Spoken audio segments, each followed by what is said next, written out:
How many times have you said to yourself about your staff things like, they should just know, or why won't they just do XYZ? Or I know you've definitely said, it's just faster if I do it myself. I'm about to tell you something that's probably gonna make you mad at me, but I need you to hear me out. Small businesses struggle with their teams when they don't have efficient and proper systems in their place to successfully onboard new hires into their business. And as a result, it leaves you as the owner scratching your head, banging your head on your desk, or getting super frustrated and exhausted because you're constantly being pulled back into doing things that you thought you hired out for. Staff is always a touchy subject for small business owners, and I know it's got you feeling a certain type of way because maybe you had a bad experience like this in the past, but it's usually because you're missing a few critical processes in place that sets this up entirely different. This is what I call staff feedback loops. And in this video, we're gonna go through those staff feedback loops so that you can learn how to hire, onboard, and keep your staff engaged and performing. Now, if you haven't seen parts 1, 2, 3,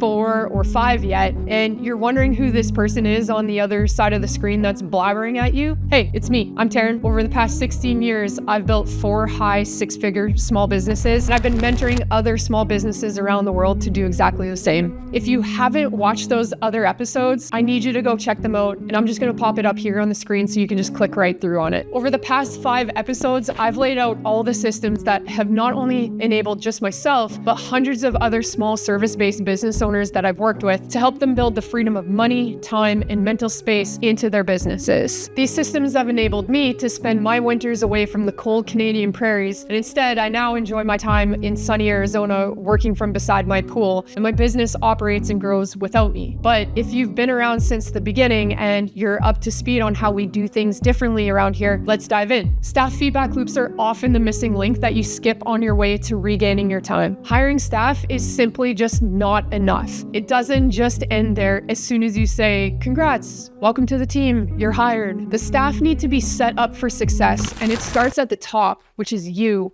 And when that goes wrong, that's when we start questioning things and we start saying things like, they should just know, and it's just faster if I do it myself. So what exactly is a staff feedback loop and how does it work? Let's go through it a little bit more in depth. The staff feedback loop has 5 parts to it. It starts the minute you make the hire and it continues through their journey with you, and it has a cycle that repeats every 90 days. Using your freedom ladder that you just developed in the last episode of this mini-series, that gives you the first step, which is hire. You're gonna make a hire based on what you can pull yourself out of the mix of whatever is the lowest value tasks on your freedom ladder at that time. When we make the hire, we're gonna have a period of onboarding with our team member, and that's step 2 of the staff feedback loop, onboarding. This onboarding process is really just meant as a time period where the staff member is learning about your culture, your processes, your expectations, and they're getting a feel for exactly what it is that they're gonna be doing. Some businesses call this like a probation period, but you can really just call it whatever you want. Inside the CEO Clubhouse, we use the term onboarding because that's truly what is happening. You're bringing the staff member up to speed on how things are done inside your business, what your culture is like, your expectations, all of those things. And once that person has made it through your onboarding, they're going to be given a clear set of expectations. This is step 3. It's critical.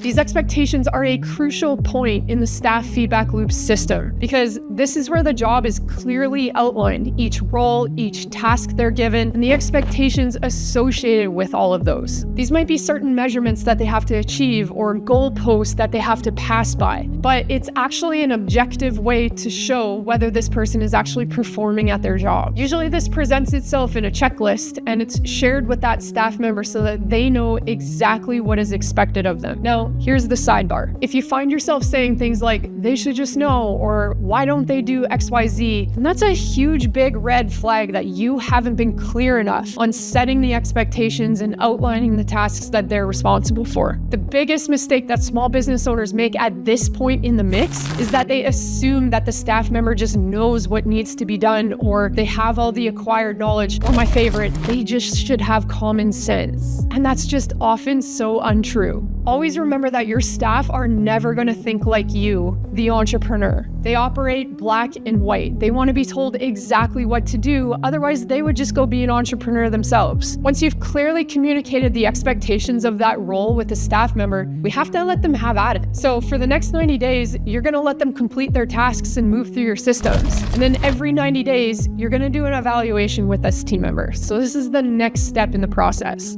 And this is absolutely critical as well. It doesn't mean that you're going to put them through a rigorous, tough test. You're just merely checking in on if their performance matches the standards that you have set in those expectations earlier. And it gives them the opportunity to continue to perform, right? The whole idea is to set them up for success. Most employees just want to do a good job, but it means that they need to be put in that position for success. So you're going to use your evaluation checklist from step 3 as your rubric. Keep it objective. Things like yeses or nos, or a ranking scale of 1 to 5 or 1 to 10, just depending on how you want to evaluate that role. But you need some frame of way of objectively measuring it and showing them that objective measurement. When the evaluation is complete, this is the final step in the staff feedback loop. So you're going to sit down with this team member and you're going to go through what essentially is a future career conversation. The very first thing you're going to do is review their performance and their evaluation. You're going to show them the score. You're going to show them what they did well. You're going to show them what they could be better at. And with the items that they could be better on, here's the key. Don't assume that they know what they need to do to get better at those tasks. You need to give them all the resources that they're going to need. I want you to give follow-up dates to the homework or the work that they need to complete to get better at these tasks. So it's not just left in their hands and you don't know whether they actually complete that work or not. Then you're going to shift the conversation to their actual time spent in your business. It means you're simply going to ask them things like, do you enjoy what you're doing? Do you need anything to change about what you're doing? Do you want to be doing different things or more things? Are you making enough money? Do you need that to be different? Do you want to be doing more? Giving your staff member the opportunity to voice about the growth that they are or maybe aren't experiencing and their overall experience of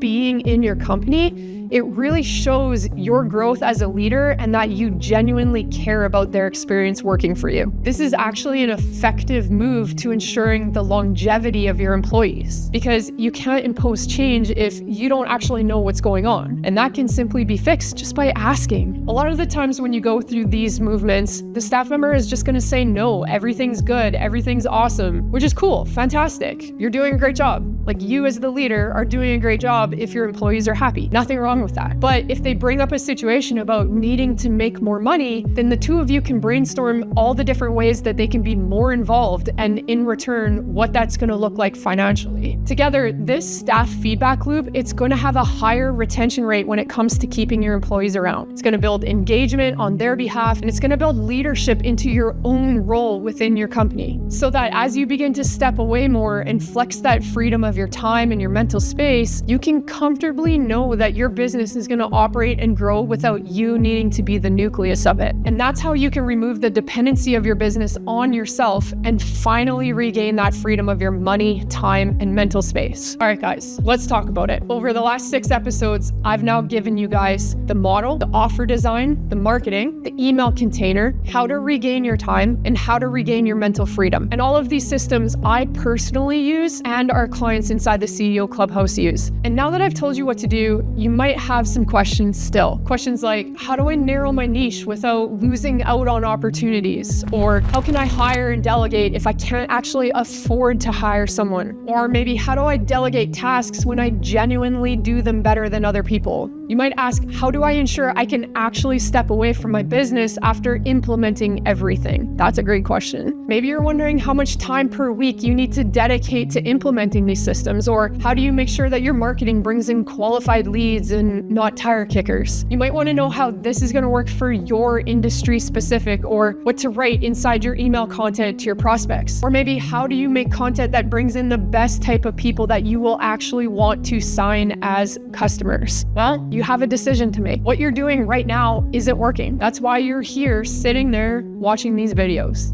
but you can choose to continue down that path at your own, telling yourself that you're just going to figure it out on your own, spending copious amounts of money to test and making mistake after mistake. You're going to keep banging your head against the wall so bad until it hurts just because you're trying to figure this all out on your own. But here's the thing, I tried that. That was the whole first 8 years of my first business. I convinced myself that I could just figure it out.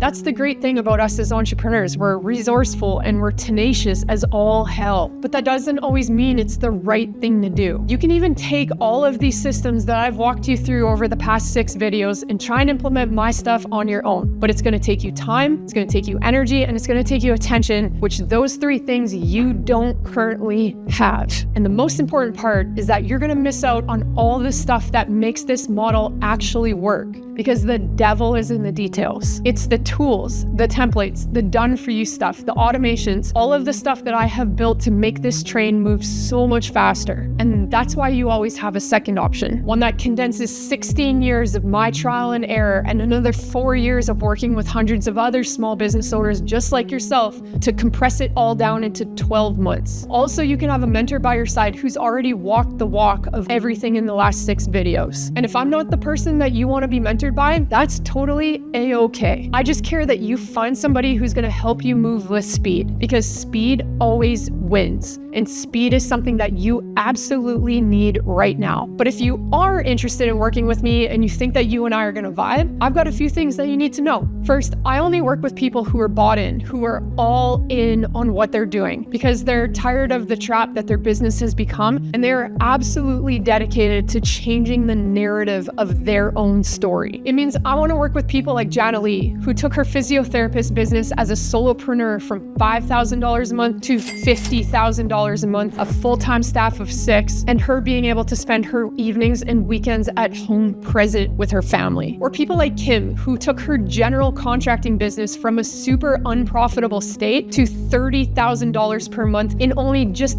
5 months of dedicated strategic work. And now she gets to rest easy at night knowing the business is finally operating profitable. Or Dustin, our rock climbing guide, and he's made more money in the first 3 months of this year than he did in all of last year combined, and now he can spend time with his son at home. Or Carrie, a virtual assistant agency for gym owners, who just hit her most profitable month at $15,000 while she's been working the least she ever has. She's been training for an Ironman, and she's been hanging out with her 2 small kids as much as possible. And yes, there's business types from all over the service industry spectrum, from all over the world. Your industry does not matter, because the concepts apply across all the boards. Just like those business books that are sitting in the bookshelf behind you that were written without a specific industry in mind, this is how this works too. I'll give you the concepts, and then you and I will put our heads together to make them apply to your specific business. Okay, so here's the deal if you're in. You must already have a business that is at about $5,000 a month, and you have a client base of some sort. You must have the desire to create amazing results for your clients, because I don't want to work with shady people who promise results and can't deliver. Those people suck. You've got to be self-motivated, because I'm definitely not going to hold your hand, but I will be there to support you throughout our time together. Because if you're looking for somebody to hold your hand, I am definitely not that person for you. Nobody is going to save you but you. Now here's the last and most important one. You've got to be able to handle me for who I am. I am direct. I will give it to you point blank, black or white. No sugarcoating, no fluff. It's my responsibility to get you the results in the fastest amount of time, and I do not take that responsibility lightly. So before you decide to work with me, you have to decide whether I'm your cup of tea or not. And if I'm not, hey, that's fine, because I am totally okay not being everyone's cup of tea. So if that's not what you're about, and you are somebody who needs your hand held, you need somebody who's going to be soft with you, you need somebody who's going to constantly stay on top of you, then this is probably going to be the end of the road for you and I, unfortunately. And last, transparently, there is an investment to work with me, and it's not cheap, because while I believe in making my mentorship as accessible as possible, I can't provide it for free. Action is never taken from free stuff, and I can show you that as a fact, because in the last 4 years, I've given nothing but free trainings, resources, masterclasses, templates, everything, you name it, in my free community for small business owners. And there's a majority of people in there who still haven't taken action or done anything with the things that they've downloaded from me. So if you're not ready to make an investment in your your business, one that can elicit 14x like David, the dog trainer, then I'm not your gal. But if you are ready to scale to that 30K mark and drop your calendar to 3 to 4 days a week, you want to surround yourself with other small business owners who are winning and want to support you and uplift you, and you want to stop spinning your tires in the mud where you've been stuck this whole time and getting nowhere. And most importantly, you want to have a shitload of fun while you do this, then I want you to watch this video on how the program works. And then I want you to go to Instagram, follow me, and DM me the number 99 so that I can share the full details of our CEO Clubhouse program with you. All right, fam, I'm here to help you win, so go win.